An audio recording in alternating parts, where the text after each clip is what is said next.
This is Alligator in Alignment. We're doing today I'm back with Peter Turne, my good friend, and Peter's a multimedia artist. As you was the first interview that I did for my Alligator in Alignment podcast was Peter Turne, and it's been several years. Has it been that long? No. I don't know. No, it couldn't be several years. At least several months. Yes, several for sure. And we're back. Now, Peter is doing a one-man show in my favorite place of all, California. When I come to California, the first place I want to go, and I've been like that since I was a kid, is straight to Bolinas. Now, if you don't know about Bolinas, I've talked about Bolinas before. Bolinas is the ultimate bohemian community. I'm telling you. But anyway, he has a one-man show here at a gallery in Bolinas, and we're going to have a chat with him about his art and some of the projects that he has done and will be doing in the future. Now, Peter Turne. Yes. Hello, Alligator. I see you've got every doggone thing in here but the kitchen sink, man. You've got sculptures, you've got paintings, and I don't know what you would call this, multimedia assemblage and digital prints and sculpture and the video that's not showing at the moment and music that's not being heard at the moment. And you're online at TurnArts.com. TurnArts.com. Yes. I did some work with Peter in his studio for my music. Excellent. Why don't you show us some of this art here and see if we can't get inside the art and inside your head. There's a piece that maybe we'll get to that's behind our lovely cameraman that is from 1977. So that makes it, what, 43, I think is what I calculated, years old, the sculpture. So that's the oldest piece. Some of the pieces, now these pieces, these sculptures began in November of last year. And it began with this one here, and with the arms up. This is paper mache over a hardware cloth armature, a Japanese rice paper, but the face and the hands are clay. Now this one, which is number 2, I call Angel Victory, is all clay. Number 3 is this one, which is all clay, but it has paper mache over the clay for the torso and the wings. Maybe you can come in on that so you can see the texture. And this is the 4th one. Now the first one, as you notice, has arms up. And that was how I intended it. The second one was going to have arms too, except she got wings. And how did she get wings? Well, she just wanted to have wings. She wanted to be an angel, and I guess she was an angel. And that happened with the other 2 too. So the angels just wanted to come through, and they did. And that's kind of part of the process, is allowing, what the creative energy or the spirit is trying to bring through, and making yourself into some kind of vehicle so that you can allow that to happen. And that took many years for me actually to develop in myself, to open more and more so I could allow that to happen. Yes. I can relate 100%. When you're open enough to allow stuff to come through you, that's when you're really an artist, I think. Yeah, I agree. Yes. Yeah, and I've been talking to people about that in the show, and I've had some really interesting people come in and talking about it and say, hey, well, this guy is a mechanical engineer, but I'm saying, this is a process, but inspiration. I mean, this is the theory of relativity too for Einstein, I'm sure, and it happens for scientists, and it happens for computer people. If they open enough, the brilliant ideas are something where you kind of let go and allow them, because you're opening to something bigger than yourself. and allow it to come through. Yes, yes, I can relate 100%, my friend. I remember when you started this collection. And what else do you want to? Well, there's this piece behind. So this piece behind is photographic, and these are all photographs that were shot in New Mexico. When? Maybe in the 2000s decade, I think, with this one woman. Well, I work with people who are, you know, working with yoga, with dance, with spiritual whatever. I mean, she was somebody who's teaching like a kind of shamanism, I guess, that she developed that's Judaic and pre-Christian and pre-patriarchy. So she's looking for the matriarchal aspect of Judaism. And so this is her, but these two little figures are her too. And this is her too as the wild woman. So they're all happening, and if you can see, there's little light streams coming around her hand, and it's about the energy that she's moving. So she was a very good model because she understood the movement of energy. Absolutely fascinating, wonderful, wonderful. My goodness. And you work in so many mediums. You do film. You won an award recently for a film of yours. Right. Yeah, for a film. I don't know whether it was Opening or Tide. I think it was both of them, actually. From, what was the name of that festival in Los Angeles last year for the Best Experimental Short Film, which was also original music. And it's layer upon layer, like some of my images. If we can look over here at this wall, you're seeing stills from a video, one of those videos that got that award, Opening. So these are still shots, but you know, if you look, you can see there's like layers of images over images, and that's done in the digital domain in film editing software.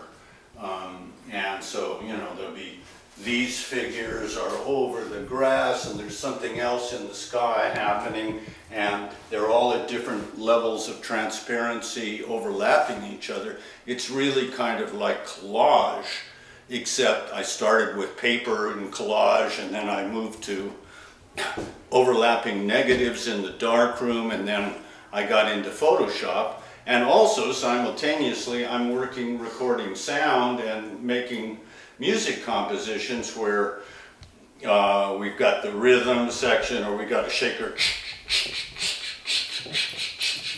and then we put in the bass, boom, boom, boom, boom, boom, boom, boom, and then we add the piano, da da da da da da da da, and then maybe add a vocal. So that's layer upon layer upon layer too. Part of the, you know, kind of how I'm working with multiple layers to create some kind of a composition. Yeah, it's that's fascinating because you're absolutely right. They're basically the same process, except this one is on print, and the other one is in that mysterious thing that we call music. Yeah, right. Yes, music. That thing you can't see, you can't taste, you can't. Somebody told me, but you can write it down. Right. And I said, no, you can't. You have a bunch of dots on a piece of paper. But that's still not music. Right, that's not music at all, right. Well, I couldn't, you know, I'm illiterate as a musician, you know, I can't write music. The only way I was able to, you know, record compositions was multi-track recording, because I can't read music, I'm illiterate. But then I've started out with a 4-track cassette, and then I went to an 8-track cassette, and then I went to digital 4-track, and then up and up and up till now it's unlimited. But I don't need that many tracks, but as many as I want, yeah. And that's how I've recorded you too, except you have it all put together in one piece, which is pretty good. And when Alligator had a band. What were they called? Alligator and Rhythm Outlaws. The band is still there if anybody's willing to pay for. Right. Otherwise, Ned, you just get me. Right. But you have your backing tracks, which Yes. are made up of multiple parts. Yeah, oh yes. That oh, you yes. put together, which is essentially layers, like The- we're the talking the about. exact same thing. And then you're a layer on top of it, and you with your violin or your guitar or whatever are 2 more layers on top of all of that, right? You do so many different mediums, Peter. It's just fascinating. Wow.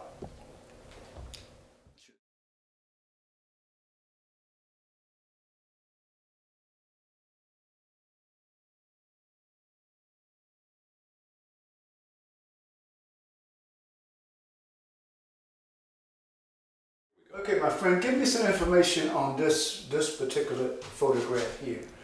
It has so much going on. Wow. Tell me about What it. do you see? Well, just energy, like flight, just energy. That's all I can see. It's just energy, Right. you know?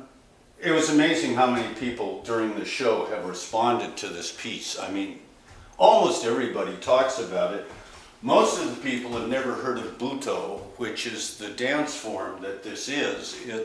And this person, some people don't see his face, but that's his face there. And this is a baleen, which is some part of a whale's tooth. I really don't know exactly, but it's connected with a whale's tooth on his head. And he's a master of this Japanese dance form called Buto, Koichi Tamano, who I met about 1990 at a World Dance Festival at Fort Mason in San Francisco. And him and his wife and his company. And then I became their black and white, or they're not just black and white, but they're still photographer for a couple of years. And this is when he came out to visit me with his troupe, his wife, and Hiroko, his wife, was like the teacher. She taught all the students, and they would she was like Mama Chicken, and the little students would follow behind her like this wherever she went. Koichi would go first because he's the quote-unquote master. They just came to visit me last Friday, and I hadn't seen them for 10 years. Oh, yeah. But it's like, I think it came out of the kind of angst of World War II and the bombing of Japan and all of that, in part. Started in 1958. Anyway, I've been telling people about Buto. If someone wants to look up this dance, how do you spell it? Buto. B-O-T-O-H. B-O-T-O-H. B-O-T-O-H, Yes, yeah. yes, because I would love to see it in No, action. B-U-T-O-H, I'm sorry. Okay. B-U-T-O-H. And Harupi Ha was the dance company. Now, he's in a wheelchair now.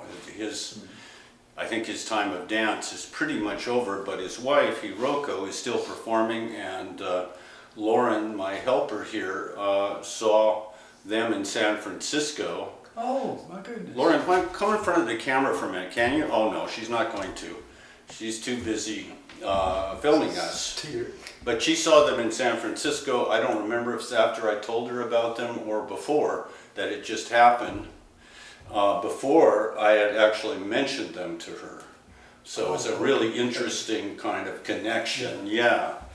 And so Hiroko is still performing, and she was here. She came in, and with Koichi and with their grandson. And the last time I never saw the grandson, I saw the mother of the grandson in their house in Berkeley, and she was like 13. And now they came out with their grandson, the son of that, Okay, I got you. of Yuri. Yeah, so it's been a while. Anyway, she said, okay, you got me in here. You got me to come to Bolinas. She said, why don't you ever come to San Francisco, see our performances there? I said, well, I can't get out of Bolinas. I get trapped here working on my work. And she said, well, I'm doing a performance in October at this gallery in the Mission. Why don't you come and show your films? And I said, okay. So I'll bring you into the city since you brought me out here. So that was great. Oh, this one, okay. So this is called Triple Totem, and it's part of the mask series I've been working on for many years. And these are black and white photographs that are colored with oil paint. Oh. So all the color is oil paint on top of a black and white like this one here.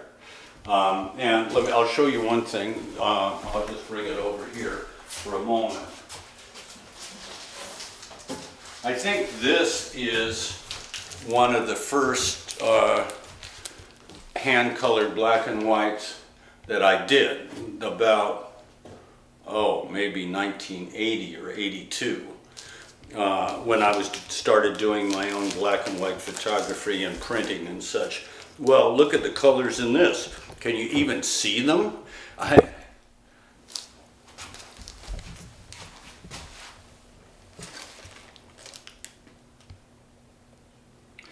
You know, I was sitting at my drafting table in Boulder before I moved here, and coloring this with oil paint and turpentine, very thin.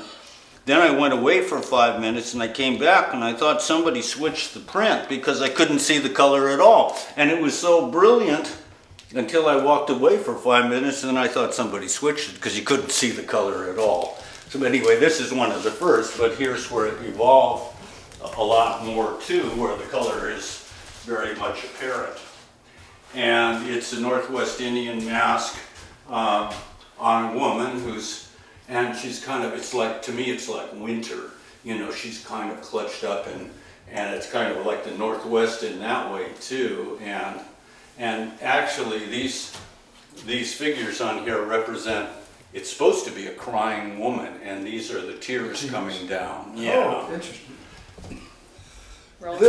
This piece here, Peter, I know it's called The Dancer. I've often watched this. And you know what it reminds me of? When I'm in the zone, when I'm doing some wild fiddle thing or some wild guitar thing, and I get into this dance, and I don't give a damn how it looks, how it appears. All I know is how it feels. Right. You know? And that's what this reminds me of. Nice. Can you tell me about this? Nice. I think you just said everything that anybody needs to say. Just really, because that's, yeah. I mean, hey, I found this piece of wood on the beach. And it kind of said, you know, I mean, I took it off the beach because it was a nice form and it was expressive. And then after a little while, it told me I need a torso and a head and the rest of my body. And so this is what happened at that point. So this is paper mache on a hardware cloth armature and a bamboo face. And so it became this, and this kind of led into the other sculptures that we looked at before. This is from a year or two ago. Yeah. And I've heard that used so many times by artists. It told me it needed this. Right. Or it told me it wanted to be this. Mm-hmm. Now that's communication on a whole different level. Right. You know. It's an attunement, right? You're tuning into something that wants to be expressed. Yeah, exactly. But yeah, I really like that. I really like it. It really, like I said, it reminds me of that wild abandon, you know? Mm-hmm. And it's meant to, yeah. I mean, except I don't really think what it's supposed to be, but, you know, or what it's expressing. It's not a mental process, basically. It's not a regular mental process. It's more like it's telling me what the form wants to do, but also, you know, free expression and oneness and openness and, you know, full expression is very much a part of what I'm wanting to present. So it moved in that direction. Wonderful piece. Thank you. Now, okay, this piece here, my friend, I love the fluid thing that you have going here. And it actually, you've actually captured what it means to be a doggone fish. Look at it. Nice. Look at it. I mean, you know, everything is a controlled chaos. You know? Nice. It's wonderful. Now, what made you do this? Damn, I don't know, son. I can't remember myself. You know, I'd forgotten completely about this painting. I don't know what year I did it. I think it was more than 40 years ago. And I just cleaned it up this year for the show, so I worked back into it a little bit. There were a couple splotches that had to be removed from it sitting around too long, and then I thought about it, and I thought, okay, let's take a look at that and see how it is, and I pulled it out, and oh, that's not so bad at all. So, you know, it's from some koi pond, a picture from some koi pond in some Japanese garden somewhere, and I don't remember where now. But again, you know, it's all about the feeling of water and motion, as you suggest. Oh yeah. And the kind of, you know, and the kind of abstractness you get in water and the kind of expression of flow and all of that. Wonderful, wonderful, wonderful. Skimboard. Skimboard. Right. So the skimboard, I guess to people who are into skimboards, has some significance because it's whatever brand it is, Boogie something or other, 1953, blah blah. I found this on the beach, and then I added this figure to it, which is a photograph manipulated in Photoshop and colored in Photoshop on canvas attached to the boogie board. And because we're in a surf town, of course, it was the first piece to sell. The first piece to sell, yeah. Yeah. I got a lot of people who tell me they come out here to Bolinas to surf. Oh yeah. Or they live here for that, or whatever, yeah. Yeah, and they used to come in all beat up, you know, trucks, and now they come in Mercedes, but, yeah. But she was actually hanging the other way up. She's a aerialist, and so she was hanging, she's actually upside down from the way I shot the picture, because this is what she's hanging from, are these I see. ropes. I see now. But she had to be this way for the skimboard. Yeah. Let people know where they can go online to see your work, because you not only have your art, you know, your paintings, your sculptures, and all of these mediums that you have, but you also have music. Right. And Peter has some incredible film.